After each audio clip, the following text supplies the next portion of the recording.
August 1st, 1997. In a modest ranch house in Manhattan Beach, California, 80-year-old Marjorie Reynolds sits in her living room as White Christmas plays on the television, the same song that made her famous and invisible simultaneously.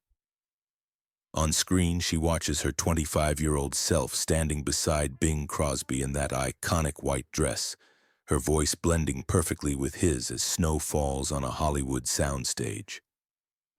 55 years later, the world still remembers the song. But who remembers the girl who sang it? The people remember the song, not the girl who sang it, she had written to a friend decades earlier. And tonight, watching yet another documentary about Bing Crosby's legacy, that truth feels sharper than ever. The narrator mentions Holiday Inn and its historic impact, credits Irving Berlin's songwriting genius, praises Crosby's vocal innovation. Marjorie's name appears briefly in the credits, listed after the cinematographer and the costume designer. This is the paradox of Marjorie Reynolds, immortalized in one of the most beloved songs in American history, yet forgotten by the very culture that sings along every December. She became the face of Christmas magic for millions of families, but Hollywood never let her become anything more than a pretty smile standing next to more important men. Tonight, as her health fails and her memory dims, she watches the evidence of her own erasure playing on loop, a ghost haunting her own legacy. Hollywood gave me a song, but not the whole symphony, she whispers to the empty room, her voice still carrying traces of the clarity that once filled recording studios. But was this Hollywood's failure? Or was there something deeper at work? A system designed to elevate certain voices while muffling others, to create stars while manufacturing shadows, to understand how a Texas girl became America's Christmas angel only to spend the rest of her life invisible. We must go back to the beginning, to a time when dreams seemed possible and the golden age of Hollywood promised that talent and beauty together could conquer the world. The story begins not in Hollywood but in Boole, Idaho in 1917. Where Marjorie Goodspeed enters a world already designing her disappearance. Her family moves frequently during her childhood, Idaho to Texas to California, following her father's work and her mother's increasingly calculated dreams for her daughter's future. By age 6, Marjorie possesses the kind of natural beauty and musical ability that makes adults stop conversations and start making plans for someone else's career. The lessons begin early and never end. Smile, but don't overshadow. Shine, but don't outshine. Be perfect, but never be the star. Mrs. Goodspeed has studied the careers of successful actresses and reached a crucial conclusion. The women who last longest in Hollywood are those who make everyone else look better. You have a gift, darling, she tells 8-year-old Marjorie. But your gift is making other people's gifts seem bigger. Could their early childhood experiences have laid the foundation for later triumphs and tragedies? In Marjorie's case, the foundation is built from subordination disguised as sophistication. She learns to read rooms, anticipate needs, become whatever the moment requires. Skills that will serve her perfectly in Hollywood's system of manufactured femininity. The little girl who learns to curtsy before speaking becomes the woman who learns to harmonize rather than sing lead. The child acting work teaches her the fundamental economics of female stardom. Your value is measured by how much you enhance someone else's performance. Directors praise her natural ability to support the lead. Agents market her as the perfect scene partner. Studios label her as professional and undemanding. Every compliment contains the same message. You exist to make others successful. The move to Los Angeles at age 8 represents Mrs. Goodspeed's masterstroke. She understands something that will define Marjorie's entire career. Hollywood doesn't want female competitors, it wants female accessories. The industry's appetite for beautiful women is unlimited, but only if those women understand their decorative function. Marjorie enters the system perfectly trained for a lifetime of supporting roles. The dance classes, voice lessons, and acting workshops all emphasize the same philosophy. excellence in service of others. She learns to match any partner's energy, adapt to any director's vision, embody any writer's conception of ideal femininity. But she never learns to define herself independently, never develops the aggressive self-promotion that male actors use to advance their careers. By 16, she's become the perfect Hollywood product, infinitely adaptable and completely self-effacing. The studio system that welcomes Marjorie in the late 1930s operates like a finishing school crossed with a factory. Young women are processed through a standardized curriculum designed to create interchangeable products rather than unique artists. They attend charm classes that teach them how to sit with their legs properly crossed, voice coaches who eliminate regional accents in favor of generic sophistication, and publicity trainers who school them in the art of saying nothing while appearing to share intimate secrets. Marjorie's dormitory at the studio housing complex becomes her introduction to the peculiar camaraderie of manufactured femininity. Her roommates include a Texas beauty queen who speaks only in questions, a former dancer from New York who measures her worth entirely by her waist circumference, and a preacher's daughter from Iowa who has learned to weaponize innocence. They support each other through auditions, heartbreaks, and the constant anxiety of existing in a system designed to replace them the moment they show signs of aging, demanding better treatment, or developing inconvenient opinions. The friendships formed in this environment carry a strange duality, genuine affection mixed with necessary competition, shared vulnerability shadowed by the understanding that only one of them will be chosen for any given role. Marjorie learns to celebrate her roommate's successes while privately calculating what those successes mean for her own prospects. The mathematical cruelty of the system teaches them all to measure friendship in relative terms rather than absolute ones. Was the success they achieved truly worth all the pain they endured? The question becomes more complex when examined through the lens of the relationships Marjorie forms during her apprenticeship years.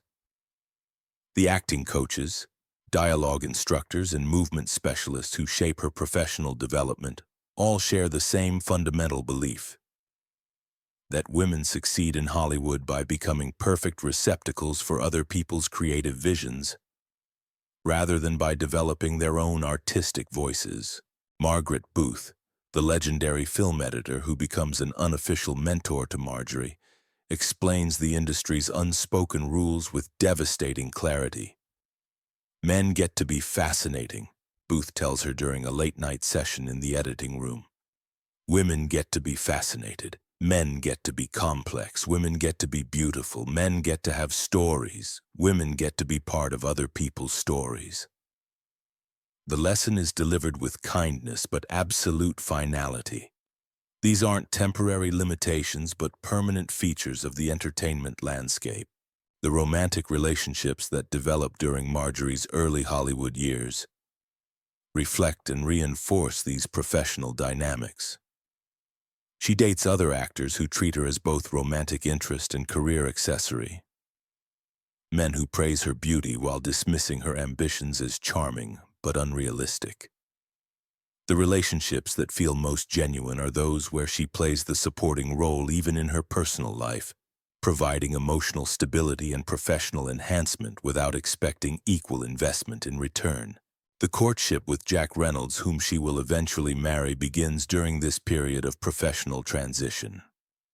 Reynolds, a businessman with connections to the entertainment industry but no personal ambitions within it, offers something rare in Marjorie's experience: appreciation for her as a complete person rather than evaluation of her as a potential career asset. But even this relationship carries the implicit understanding that his success in the business world takes precedence over her artistic aspirations. The audition process for Holiday Inn reveals both the possibilities and limitations of Marjorie's position within the studio hierarchy. Director Mark Sandrich and producer Irving Berlin have already decided that Bing Crosby will be their leading man, but they're searching for a female co-star who can provide the perfect complement to his laid-back charisma. The role requires someone beautiful enough to be believable as every man's ideal woman, talented enough to hold her own in musical numbers with Crosby, but not so dynamic that she threatens to overshadow the star. Marjorie's screen test captures exactly the qualities the filmmakers are seeking. Natural beauty that photographs well, vocal ability that blends perfectly with Crosby's style, and most importantly, the kind of professional self-effacement that allows her to enhance his performance without competing with it. The decision to cast her is unanimous, but the reasons for that unanimity reveal the narrow parameters within which female talent is evaluated. She succeeds not because she's the most talented woman who auditions, but because she's the most willing to subordinate her talents to someone else's success. The rehearsal period for Holiday Inn provides Marjorie with her first extended exposure to Crosby's working methods and personality. The man who will become her most famous collaborator proves to be professionally generous but personally distant, treating her with the kind of courteous respect he might show a skilled craftsman working on his house. He recognizes her abilities, appreciates her contributions, and credits her when speaking to the press, but he never considers her an artistic equal worthy of genuine collaboration. The dynamic becomes most clear during the rehearsals for White Christmas. Irving Berlin has written the song specifically for Crosby's voice and interpretive style, with Marjorie's part conceived as harmonious accompaniment rather than equal partnership. When they run through the number together, their voices blend with remarkable chemistry, creating something more beautiful than either could achieve alone. But the response from Berlin and Sandrich focuses entirely on how well Marjorie supports Crosby's interpretation, rather than acknowledging her individual contribution to the song's effectiveness. Behind all that glamour was there an unbearable loneliness that nobody saw. The filming of Holiday Inn takes place during World War II, when Hollywood's role as morale booster for the nation carries extra significance. The movie's celebration of American traditions and seasonal rhythms speaks to audiences hungry for reminders of peacetime pleasures. But the war also creates a strange disconnect between the film's themes of home and belonging, and the actual experience of making it. Marjorie spends long days on sound stages recreating an idealized version of American domestic life, while living in a studio-provided apartment that feels more like a hotel room than a home. She performs songs about love and romance while navigating a personal life carefully managed by studio publicity departments. She embodies the feminine ideal that soldiers are fighting to protect while existing within a system that treats her as a replaceable component rather than a valued individual. The recording sessions for the film's soundtrack provide some of Marjorie's most fulfilling professional experiences, but they also highlight the limitations of her role within the production. Irving Berlin, one of America's greatest songwriters, treats her with professional respect while making it clear that her function is to interpret his and Crosby's artistic vision rather than contribute her own creative ideas. The sessions are collaborative in execution but hierarchical in conception. The technical demands of recording White Christmas require multiple takes and careful attention to the blend between Crosby's lead vocal and Marjorie's harmony. The process reveals both her professional skill and her willingness to subordinate her individual artistry to the needs of the production. When Berlin suggests subtle changes to her phrasing or timing, she implements them immediately and without question, demonstrating the kind of professional flexibility that makes her valuable to directors and producers. But there are also moments during these sessions when something different emerges. Instances where Marjorie's interpretation adds unexpected depth or emotional complexity to Berlin's compositions. In the final version of White Christmas, her harmony lines don't just support Crosby's melody but create a dialogue with it, suggesting the kind of sophisticated musical partnership that might have been developed if the industry had been interested in exploring her potential as a creative collaborator rather than simply utilizing her as a skilled accompanist.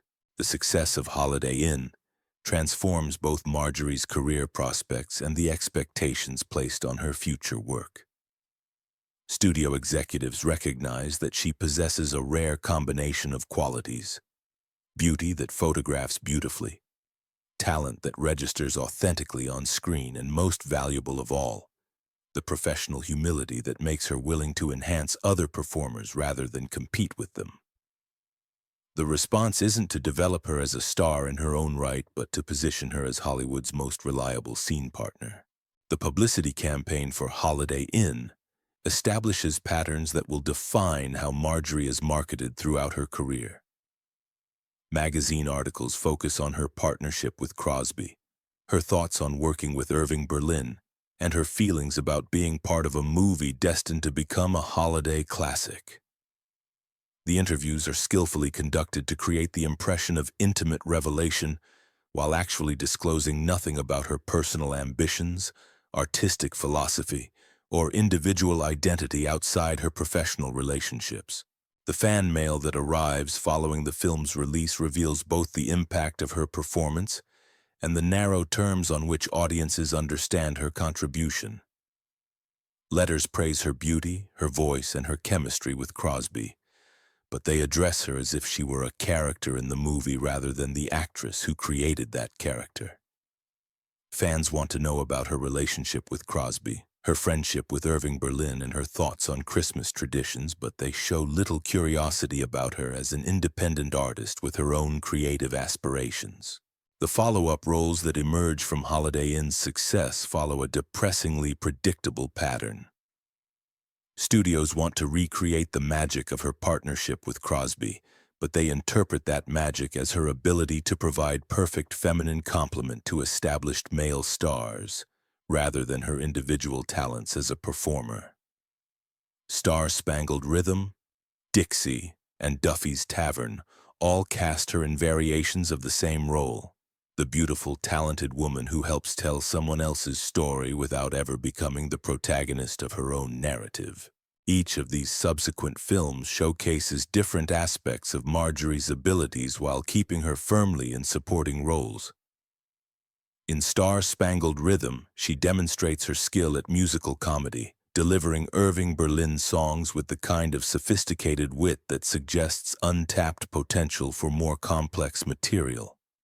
In Dixie, she displays dramatic range in scenes that require her to convey emotional depth through subtle gesture and expression.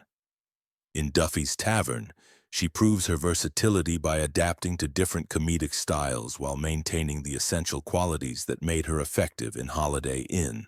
But none of these performances lead to opportunities for artistic growth or creative expansion. Critics praise her consistency, producers appreciate her professionalism, and audiences respond favorably to her screen presence. But the industry interprets these positive responses as confirmation that she has found her proper niche, rather than evidence that she might be capable of more substantial challenges. The contrast with how male actors are developed during this same period illuminates the different standards applied to men and women in Hollywood. Male performers who demonstrate competence in supporting roles are given opportunities to develop into leading men, with studios investing in publicity campaigns, dramatic coaching, and carefully selected projects designed to showcase their expanding range. Female performers who show similar competence are rewarded with more supporting roles, their success measured by their ability to consistently fulfill the same narrow function rather than their potential to grow into something larger. Alfred Hitchcock's decision to cast Marjorie in Ministry of Fear represents one of the few attempts to explore her potential beyond the musical comedy genre that had defined her career. Hitchcock, renowned for his sophisticated approach to female characters and his interest in psychological complexity, sees in Marjorie qualities that other directors have ignored: intelligence behind the beauty, emotional depth beneath the professional polish, and the kind of moral ambiguity that could serve the darker themes of film noir. The preparation for Ministry of Fear requires Marjorie to work with different kinds of acting coaches and movement specialists than those who had prepared her for musical comedy. The psychological realism demanded by Hitchcock's approach challenges her to explore aspects of her craft that had been largely ignored during her training for more conventional roles. The experience proves both exhilarating and frustrating. Exhilarating because it reveals capabilities she hadn't known she possessed. Frustrating because it highlights how much of her potential had been left undeveloped. The filming of Ministry of Fear provides Marjorie with her most creatively satisfying professional experience. But it also demonstrates the industry's unwillingness to fully utilize her expanded abilities. Hitchcock encourages her to bring psychological complexity to her character. But the script still positions her primarily as a plot device rather than a driving force in the narrative. She delivers her most sophisticated performance to date, but within a structure that ultimately treats her character as a mystery to be solved, rather than a person whose agency shapes the story's development. The critical reception of Ministry of Fear acknowledges Marjorie's dramatic abilities while reinforcing the limitations of her industry position. Reviews praise her surprising talent for serious material, as if dramatic skill were an unexpected bonus rather than a logical extension of her established abilities. The language used to describe her performance, surprisingly effective, unexpectedly moving, more than just a pretty face, reveals the low expectations that had shaped her career while inadvertently highlighting the waste of potential those expectations represented. Did this tragic event mark their downfall? Or was it simply the tipping point of deeper problems? For Marjorie, Ministry of Fear's modest commercial performance becomes evidence that audiences prefer her in lighter, more conventional material.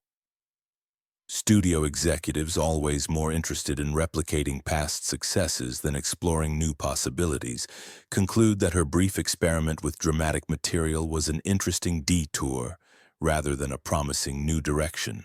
The return to familiar territory in subsequent films feels simultaneously comfortable and suffocating.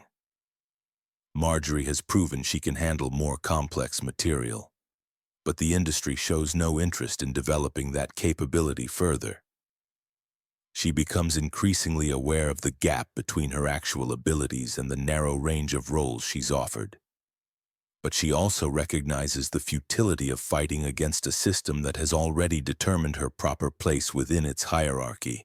The marriage to Jack Reynolds in 1948 provides personal fulfillment, while also serving as a convenient explanation for career choices that might otherwise appear puzzling. Hollywood has always been more comfortable with actresses who prioritize family responsibilities over professional ambition, and Marjorie's decision to balance work with domestic life is interpreted as evidence that she lacks the single-minded drive necessary for major stardom. But the marriage also reflects Marjorie's growing understanding that her professional life will never provide the kind of recognition and creative satisfaction she had once imagined possible. Reynolds offers something the entertainment industry has never provided: appreciation for her intelligence, respect for her opinions, and interest in her thoughts about subjects other than show business. The relationship represents not just romantic love but also escape from a professional environment that has consistently undervalued her complete humanity. The 1950s bring changes in Hollywood that make Marjorie's established screen persona seem increasingly outdated. The rise of method acting and psychological realism creates new standards for serious dramatic performance, while the evolution of musical comedy beyond the formats of the 1940s renders her particular combination of skills less commercially valuable. She continues working, but in progressively smaller roles that treat her as a nostalgic figure rather than a contemporary artist. The few attempts to adapt to these changing standards meet with limited success, not because Marjorie lacks the ability to evolve, but because the industry has already categorized her as a particular type of performer and shows little interest in reconsidering that categorization. The same executives who had praised her consistency now view her desire for different kinds of roles as evidence of professional dissatisfaction rather than artistic growth. Can anyone ever truly escape from the shadow of their darkest moments? For Marjorie, the shadow isn't cast by personal tragedy, but by professional typecasting that becomes increasingly restrictive as her career progresses. Every Christmas brings renewed attention to White Christmas, and renewed reminders that she will forever be known primarily for that single performance, regardless of what other work she might accomplish. The gradual transition from leading roles to supporting parts, from studio contracts to freelance work, from regular employment to occasional appearances follows the predictable trajectory of female careers in Hollywood. But for Marjorie, each step down this familiar path brings increased awareness of opportunities that were never really available, potential that was never seriously explored, and talents that were never fully utilized. Were these final decisions acts of surrender, or courageous acts of self-preservation? The choice to step away from Hollywood represents both. Rather than accepting increasingly marginal roles that would trade on her past success while offering no creative satisfaction, Marjorie opts for dignity and the possibility of finding worth outside the entertainment industry's narrow definitions of success. The domestic life she builds with Jack Reynolds provides satisfactions that her professional career never offered. The opportunity to be valued for qualities other than her appearance, to contribute to endeavors that don't require constant performance, and to form relationships based on mutual respect rather than careful calculation of professional advantage. But there are also moments of wistfulness when she hears White Christmas on the radio and remembers the brief period when it seemed possible that she might become something more than just another pretty face in Hollywood's gallery of supporting players. The letters she writes during this period of transition, discovered years later among her personal effects, reveal someone grappling with the gap between achievement and aspiration, between public recognition and personal fulfillment. "I never felt I belonged to that world," she confides to a friend. "I was just passing through, trying not to leave footprints on anyone else's dreams. Was the success they achieved truly worth all the pain they endured?" The question assumes that success was ever truly possible within a system designed to limit female achievement. Marjorie's path to Holiday Inn is paved with small victories that train her for larger surrenders. Each role teaches her to be grateful for inclusion rather than demanding equal treatment. Each performance reinforces her position as talented support rather than leading woman. The audition for Holiday Inn should feel like validation. A major studio picture, top billing with Bing Crosby, Irving Berlin songs that will define American popular culture. But even during the casting process, everyone understands the hierarchy. This is Crosby's vehicle, his comeback after a brief career slump, his opportunity to establish himself as America's crooner. Marjorie is being hired to help him achieve that goal. The rehearsals reveal both her talent and its intended limitations. When she and Crosby run through White Christmas for the first time, something magical happens. Their voices blend with the kind of chemistry that can't be manufactured or forced. Berlin himself stops playing piano to listen, recognizing that they've stumbled onto something extraordinary. But the response isn't to rewrite the film around their duet. It's to figure out how to showcase Crosby while making Marjorie seem naturally subordinate. Behind all that glamour, was there an unbearable loneliness that nobody saw? The recording sessions for Holiday Inn capture Marjorie at what should be the peak of professional satisfaction, working with Hollywood's biggest star on songs that will outlive everyone in the studio. But there's also the gradual realization that her contributions will be remembered as extensions of Crosby's genius rather than evidence of her own abilities. The film's publicity campaign confirms her worst fears.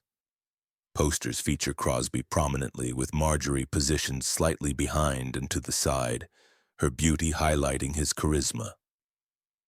Interviews focus on her experience working with the great Bing Crosby, her thoughts on Irving Berlin's songwriting, her feelings about being part of cinema history. Nobody asks about her own artistic ambitions, her personal interpretation of the songs, or her vision for her career's future direction. Even the critical reviews follow predictable patterns. Crosby receives praise for his masterful and brilliant performance. Marjorie is described as lovely, charming, and perfectly cast. The language reveals everything. Male talent is described with power words that suggest creative agency, while female talent is described with appearance words that suggest decorative function. The same performance, evaluated through different gender lenses, produces completely different assessments of artistic value. The success of White Christmas transforms both the song and the movie into cultural phenomena. But it also crystallizes the roles that Crosby and Marjorie will play in public memory. He becomes the voice that defined a generation's relationship with Christmas. She becomes the pretty girl who happened to be standing there when history was made. The song sells millions of copies with his name prominently displayed. Her vocal contribution is mentioned in the fine print, if at all. The aftermath of Holiday Inn's success brings opportunities that feel like progress but function as additional limitations. Studios want more of the same.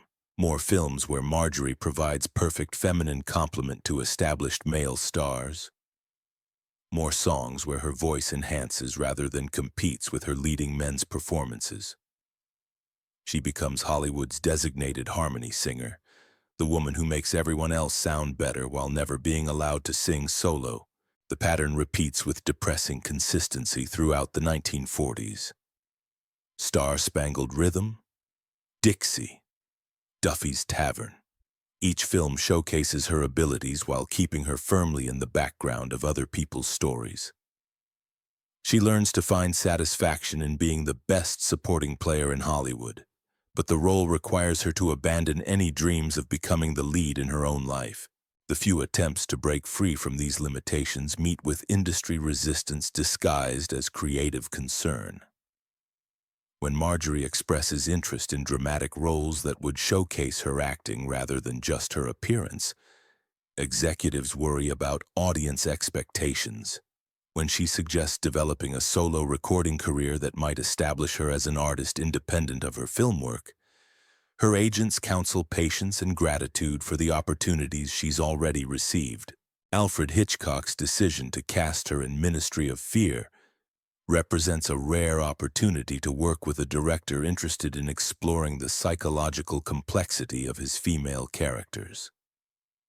But even Hitchcock, for all his reputation for creating strong women, ultimately uses Marjorie as a plot device rather than a fully realized character.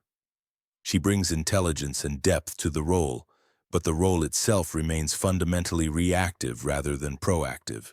The marriage to Jack Reynolds in 1948 provides personal happiness, while also serving as a convenient explanation for career stagnation. Hollywood has always been more comfortable with actresses who prioritize family over ambition, and Marjorie's desire to balance work with domestic life is interpreted as evidence that she was never truly serious about stardom. The same industry that had praised her professionalism now views her personal contentment as proof that she lacked the driving ambition necessary for major stardom. Did this tragic event mark their downfall? Or was it simply the tipping point of deeper problems? For Marjorie, there was no single tragic event, but rather the gradual recognition that her peak achievement, singing White Christmas with Bing Crosby, would also be her ceiling. Every subsequent opportunity was measured against that moment, and every subsequent role was designed to recapture its magic without allowing her to transcend its limitations. The 1950s bring changes in Hollywood that make Marjorie's style seem increasingly outdated. Method acting and psychological realism become the new standards for serious performers, while musical comedies evolve beyond the formats that had showcased her abilities. She continues working, but in progressively smaller roles that treat her as a nostalgic figure rather than a contemporary artist. Can anyone ever truly escape from the shadow of their darkest moments? For Marjorie, the shadow isn't cast by personal tragedy, but by professional limitation. the growing realization that she will never be allowed to grow beyond the narrow role the industry has assigned her. Every Christmas brings renewed attention to White Christmas and renewed reminders that she will forever be known as the woman who sang that song with Bing Crosby, never as an artist who happened to be part of that performance. Were these final decisions acts of surrender or courageous acts of self-preservation? The choice to step away from Hollywood represents both. Marjorie chooses domestic happiness over professional frustration, but she also chooses dignity over degradation. Rather than accepting increasingly marginal roles that would trade on her past success, she opts for privacy and the possibility of being valued for something other than her ability to make other people look good. The years away from Hollywood pass quietly, marked by family milestones and community involvement rather than career achievements. Marjorie becomes a full-time wife and mother, roles that provide personal fulfillment while ensuring public invisibility.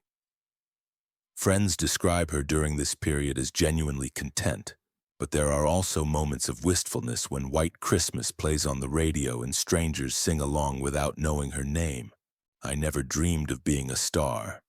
I just wanted to work," she tells a rare interviewer in the 1970s, a statement that contains both truth and defensive revisionism.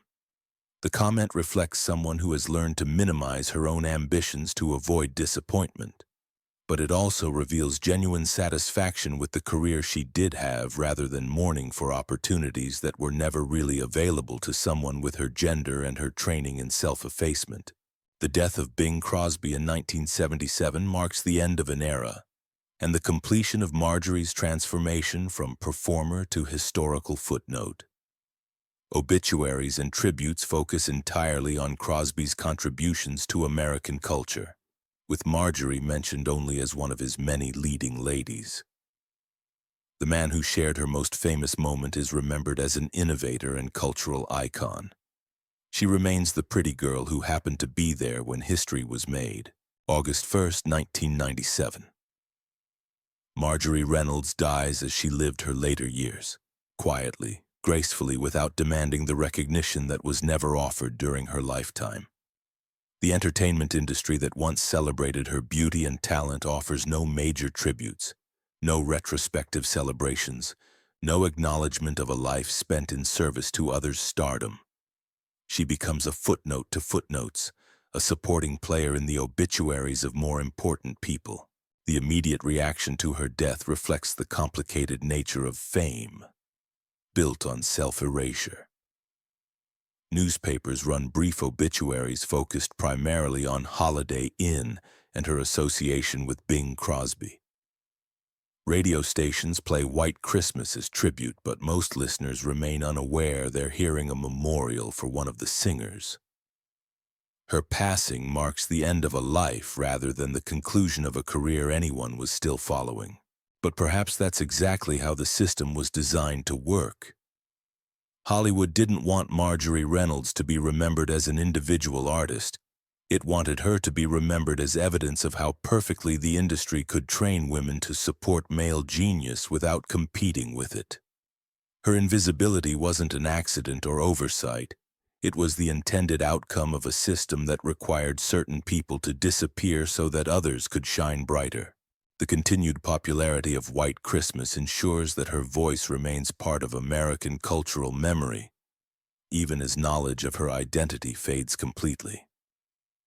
Every December, millions of people sing along to harmonies she created, benefiting from her artistic contribution while remaining ignorant of the person who made it possible. The song has become bigger than any of its individual performers, a cultural artifact that transcends its origins while erasing its creators. How many talented women disappeared so that Hollywood's golden age could gleam brighter? How many voices were silenced so that others could be heard more clearly? How many careers were sacrificed on the altar of male stardom? Marjorie Reynolds' story suggests the answers are more troubling than we want to acknowledge, more systematic than we want to admit, and more contemporary than we want to believe. Every American knows White Christmas. It's time they learned the name Marjorie Reynolds. Because if memory is music, justice means singing all the parts, not just the melody everyone already knows. The song is immortal. Now the singer deserves to be remembered too.